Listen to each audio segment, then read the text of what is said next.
Assalamualaikum warahmatullahi wabarakatuh. Halo pemirsa, kembali lagi di Women Channel Reaching Out to Public bersama saya Nazira Anindi dalam program Bincang-Bincang Santai. Bulan Oktober diperingati sebagai bulan bahasa. Untuk itu, saat ini di studio Women Channel kita sudah kedatangan 3 orang narasumber. Yang pertama yaitu Bapak Dr. Safwan Hadi Umri M.Hum, yang kedua Bapak Zaidan B.S, dan yang ketiga Bapak Rustam Mojasa. Hari ini kita akan berbincang-bincang mengenai salah satu sastrawan Sumatera Utara, yaitu Mojasa. Langsung aja kita mulai bincang-bincangnya. Assalamualaikum Bapak. Waalaikumsalam. Nah, pertama nih saya ingin bertanya nih ke Pak Rustam Mojasa. Banyak nih Pak pemirsa di rumah yang belum mengenal siapa sih sebenarnya Mojasa itu. Boleh Pak, Bapak perkenalkan siapa sebenarnya Mojasa itu Pak? Mojasa itu lahirnya di Bogor. Saya lupa tanggalnya kan. Dari anak apalah pelaut, ya kan. Jadi dia waktu mau lahir, ya kan, payah kali orang tuanya mau melahirkannya. Mamanya lah, ibunya, orang nenek saya lah, payah saya. Jadi ada satu kampung itu, orang tua-tua, bunyikan meriam itu. Ada meriam itu, di Boga itu.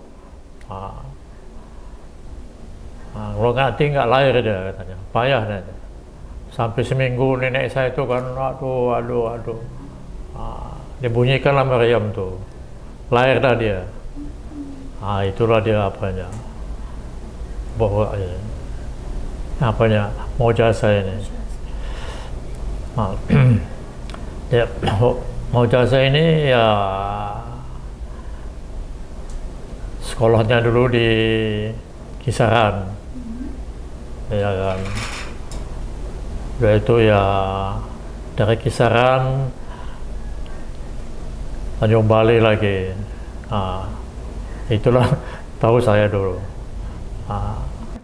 Nah Pak, apa nih Pak yang awalnya membuat Pak Mojasa ini memulai untuk menulis syair-syair, puisi-puisi Pak? Dulu dia ya itu pun saya kurang tahu lah, tapi ya rajin dia baca, rajin nulis, lain apa di rumah itu nulis saja dia.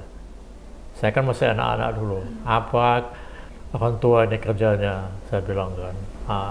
Rupanya ya banyak yang datang nanya sama dia apa, rupanya disitulah dia waktunya itu habis untuk menulis, untuk membaca. Itulah apa dia. Banyak nih Pak karya-karya dari Pak Mojasa.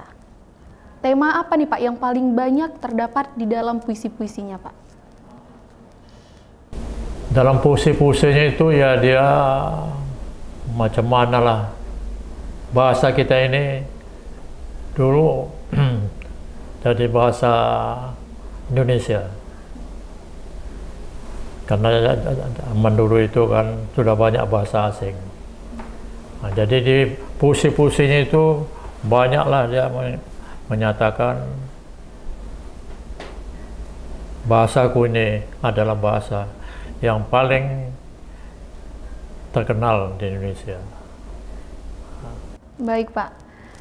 Nah pemirsa, Pasca Sarjana Pendidikan Bahasa dan Sastra Indonesia Women Al-Wasliyah mengadakan lomba baca puisi dalam rangka Bulan Bahasa. Nah, puisi yang dilombakan pada kesempatan kali ini yaitu puisi karya Mojasa yang berjudul Bahasaku. Nah, saya sekarang mau tanya nih Pak ke Pak Safwan. Dari banyaknya sastrawan yang ada di era Pujangga Baru, kenapa Bapak memilih untuk melombakan karya Mojasa Pak di Bulan Bahasa tahun ini? Bagus, ini pertanyaan yang menggelitik ini ya.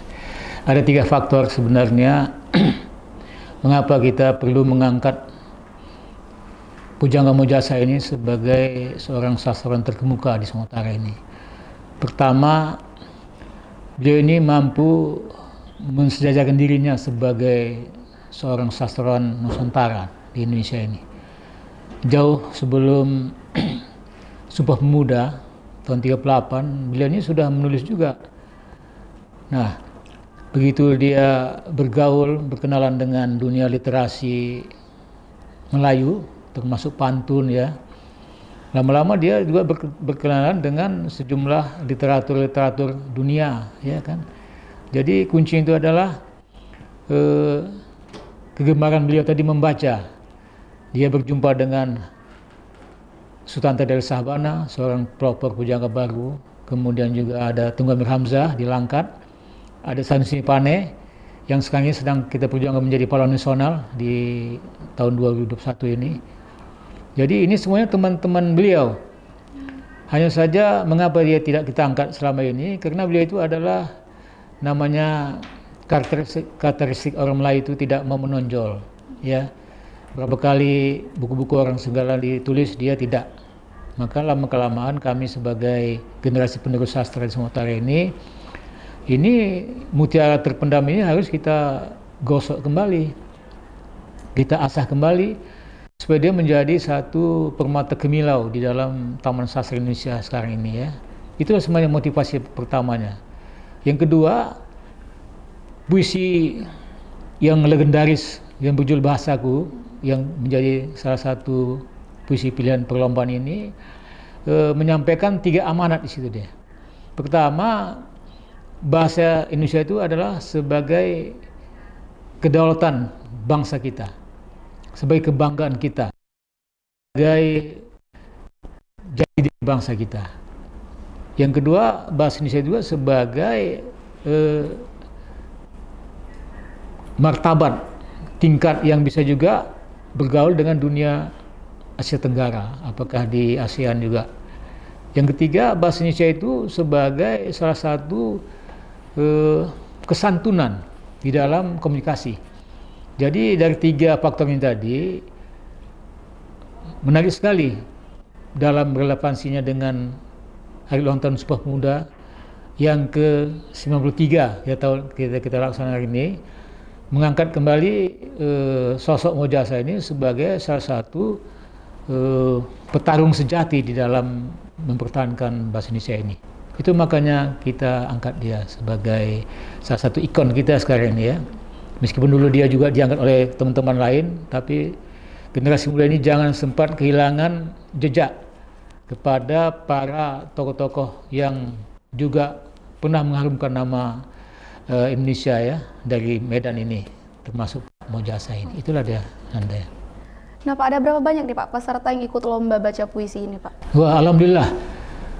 Kami perkirakan hanya sekitar 50 sebenarnya mau dibatasi. Ternyata sampai 74 hari tanggal 24 Oktober itu terakhir penutupannya, 74. Tanggal 25 dan 26 itu prosesnya itu penilaian melalui video virtual. Jadi kami juga mengundang 3 juri masing-masing bertahan di rumahnya untuk menilai ini. Pertama adalah saudara Teja, ya, Teja Purnama. Kebetulan juga orang tua itu ada teman dari Pak J dan BS. Lalu yang kedua dosen dari Unimed, saya lupa namanya. Yang ketiga adalah Tirfatul Husna, yang memang dosen S1 kita di FKIP UMN ini. Jadi dengan ketiga dewan juri ini barulah dinilai, dipertimbangkan dari aspek keunggulan kompetisi mereka itu di dalam kemampuan menyampaikan pesan-pesan itu, menghasilkan 3 pemenang. Nah, sebagai tambahan yang menariknya, berbagai peserta itu ada dari UINSU, dari UMSU pun ada, dari USU, ya, kemudian dari SMK, dari MAN, dari Madrasah MAS juga, ya, Madrasah Aliyah Swasta, juga ada dari SMA bahkan ada SMA Kristen juga ikut. Karena mengapa? Bahasa ini adalah bahasa kita bersama. Jadi, nah yang ketiga, puisi-puisi Pak Mojasa ini adalah puisi yang bersifat kaulan sadidan. Dalam istilah Islam itu, kaulan itu ada komunikasi, sadidan itu ada sidik. Sidik itu berbasis kepada kesantunan, kesopanan. Istilahnya di dalam ilmu bahasa kami dikatakan itu kalimat-kalimat yang berpagar. Berpagar apa? Kesantunan, etika. Jadi tidak ada satu kata pun menimbulkan vulgar atau kekasaran di situ. Bandingkan dengan puisi Hairil Anwar misalnya yang berontak ya, yang ekspresif, beliau itu tidak. Nah ini memang ini ada sedikit agak sulit Germania sekarang ini untuk menikmati puisi-puisi Pak Mojasa, karena puisi-puisi banyak mengimbau, banyak melantun-lantunkan alam literasi dunia kemelayuan itu ya, dengan kaulan sadidan tadi. Tetapi saya kira ini juga salah satu dalam tanda kutip pemaksaan supaya remaja juga itu harus memahami, belajar bagaimana kesantunan berbahasa itu. Nah, jangan lagi dengan lu dan gua, ya kan? Dia mengatakan misalnya, jangan ditanya kemana aku pergi. Kalau tanya aku tak mau pergi, ya, itu kan kasar kali itu. Itu bahasa spontan anak muda.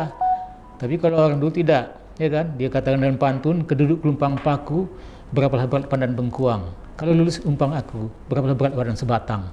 Paten itu kan. Aku kasih tempat duduk dulu, kalau yang tadi itu malas aku ngasihnya. Nah begitulah ceritanya ya, Ananda. Baik Pak.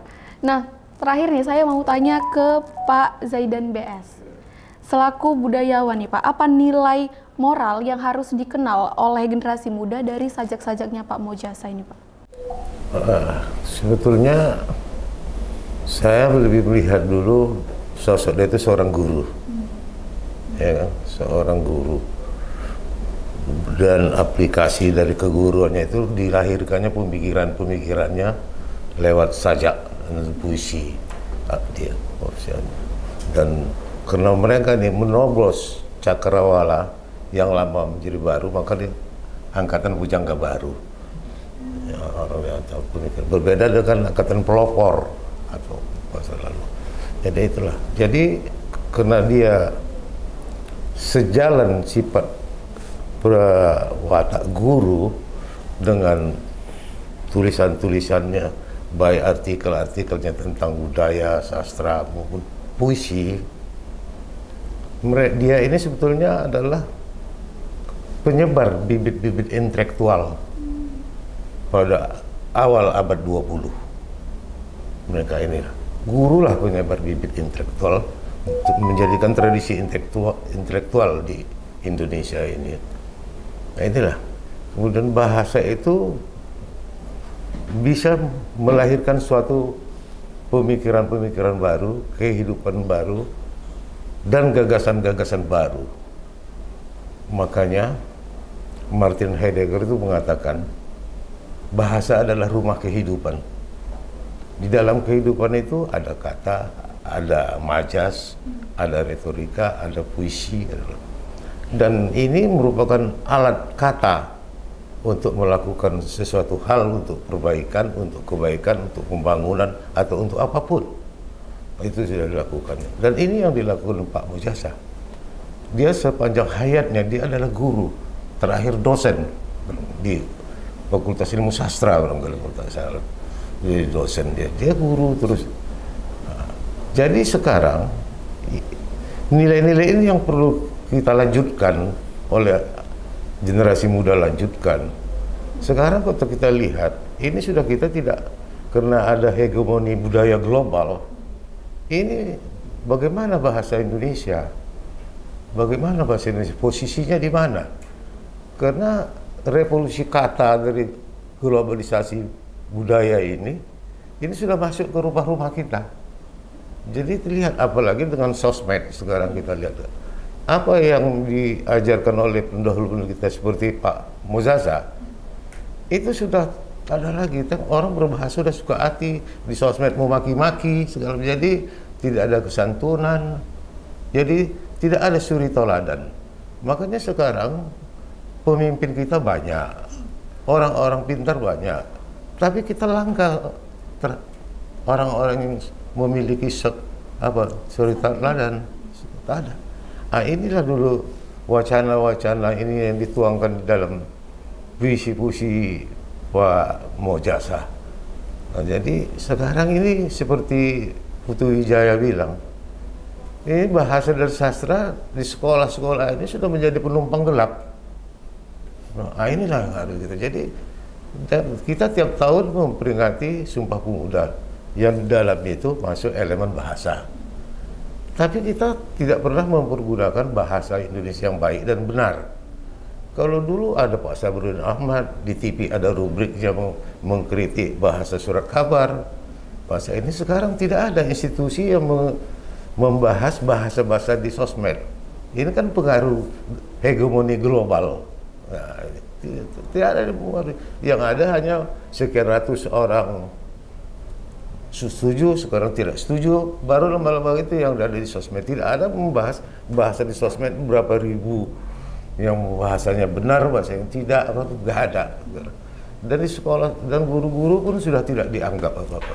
Makanya saya ingin menyampaikan di sini bahwa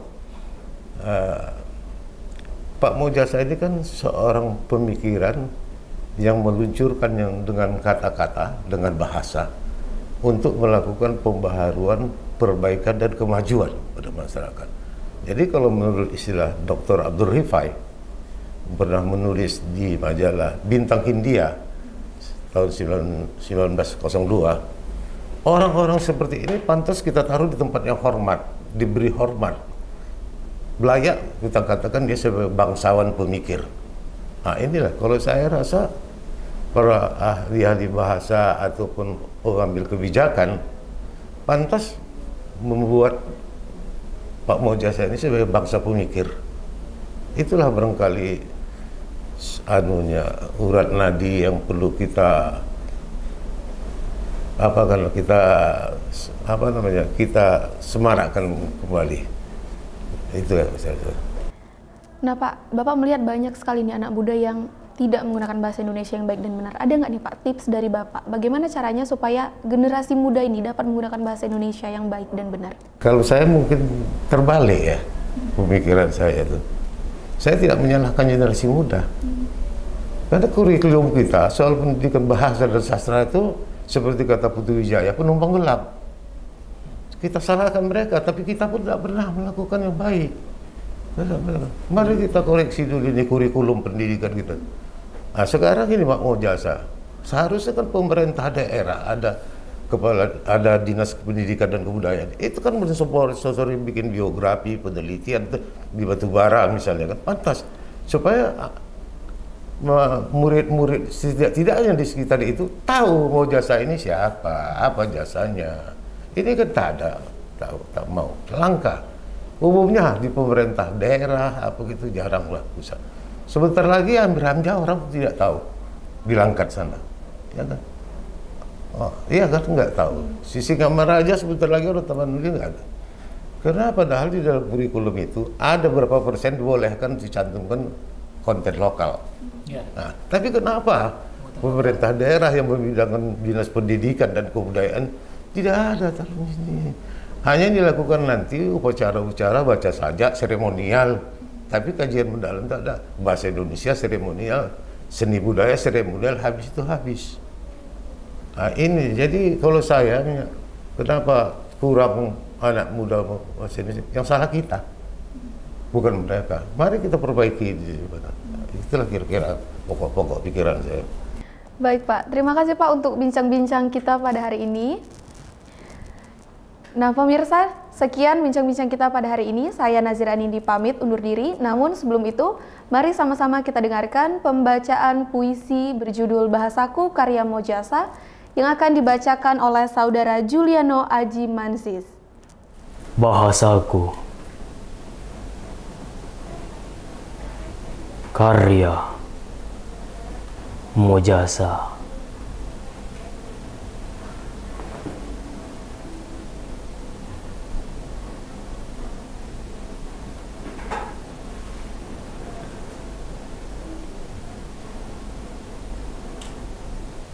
Aku menyair, aku bernalam, mencurai kasih, melimpah sayang.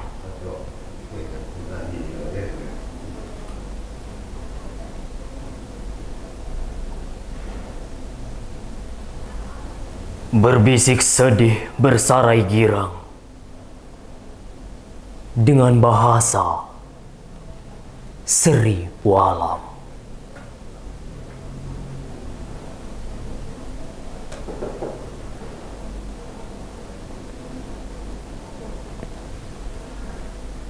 Aku bernyanyi mengayun padi, memikul bulir memberat emas. Aku menghimbau burung bebas dengan bahasa moyangku asli.